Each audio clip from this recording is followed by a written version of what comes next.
Hello everyone, welcome to Luke's Movie Talk, where I go over some of the most recent movies I've been watching.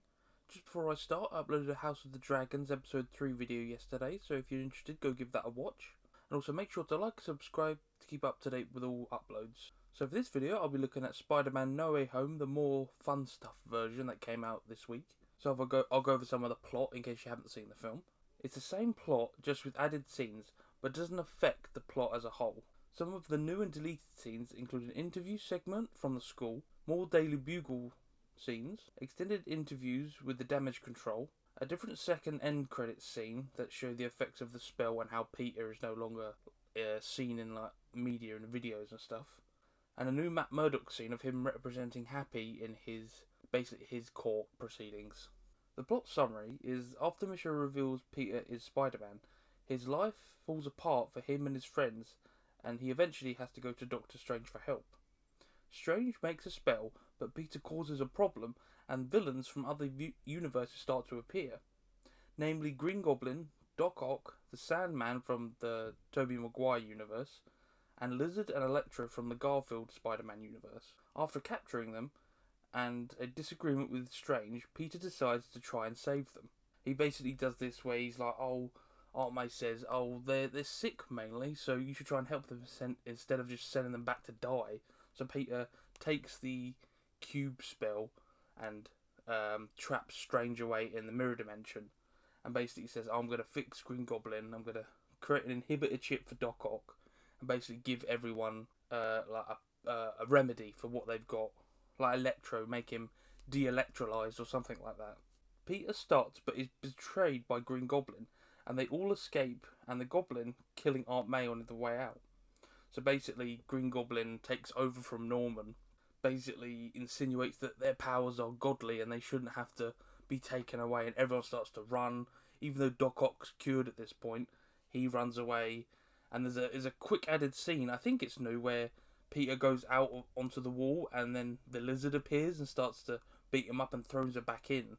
I think that was a new scene, and I really like that, because you don't see Lizard too much in the movie.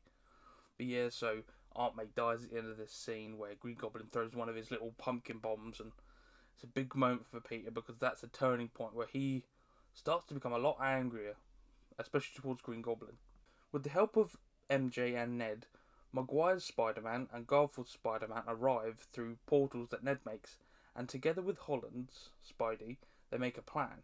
The plan is basically they all team together and make these the remedies. The Electro, it sucks the electricity out of him and nullifies him. The cure for the Lizard, the Green Goblin cure as well, and then it's what they show in the film is like a light that cures Sandman or something like that. I'm not quite sure what they use to cure him.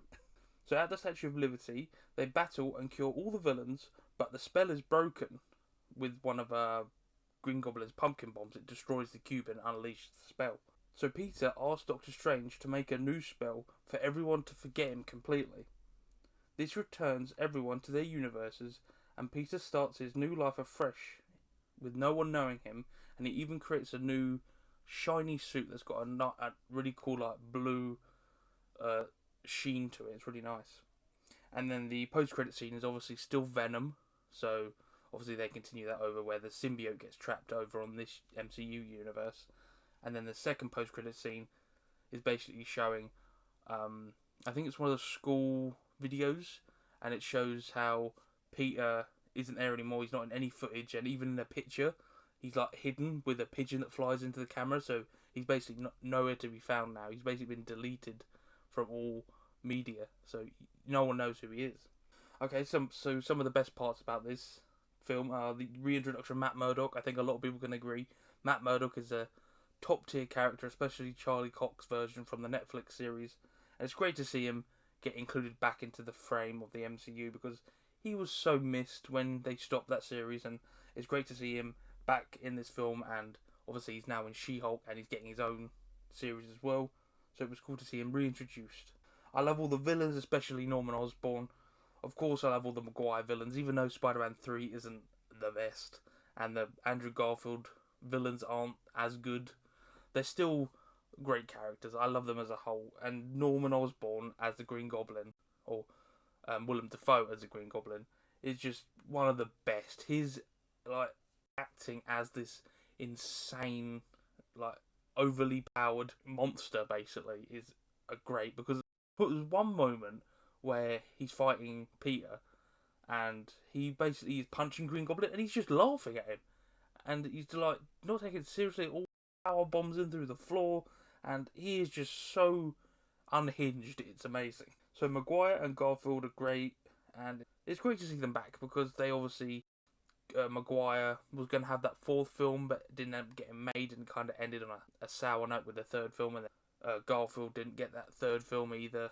So it's great to see them come back and kind of finish up their stories and kind of give them a bow, a nice like ribbon on their stories. And obviously it's emotional with their, especially the moment where they talk about Uncle Ben and the with the great power thing, and I love that scene. It always makes me cry and well up because it means so much to their characters, because Uncle Ben is their Aunt May, and it means so much to them when they hear the same thing with great power. So it's really nice to see. So the setup for the future is awesome, with Peter getting his new apartment, new suit.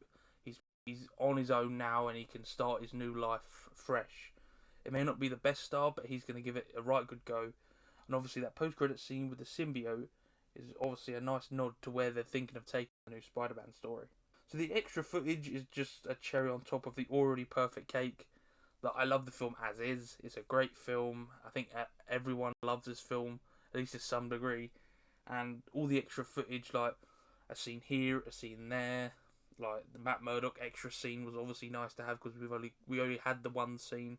Now we've got a couple, and the interviews in the school. It's just nice to have extra scenes thrown in here and there just to bring this film together even more than it already was, because the film is great and this just adds a bit extra just to make it a bit more better. And the last thought I had on this film is that the Electro redesign is so much better than Amazing Spider-Man 2. I think a lot of people are going to agree on that. The blue-skinned Electro was very strange, and I don't think anyone was quite sure why they went with that design, but I think they retroactively fixed that, and now Electro is so much better in this film, and Jamie Foxx does a great job once again as this Electro villain. But yeah, overall, I had a great time with this film, and I recommend anyone that loves Spider-Man the MCU give this a watch, because it's just top tier Marvel magic. And yeah, I loved it. Yeah, that's all my thoughts on this one, so make sure to leave a like, subscribe if you enjoyed the video, and until next time, I'll see you later.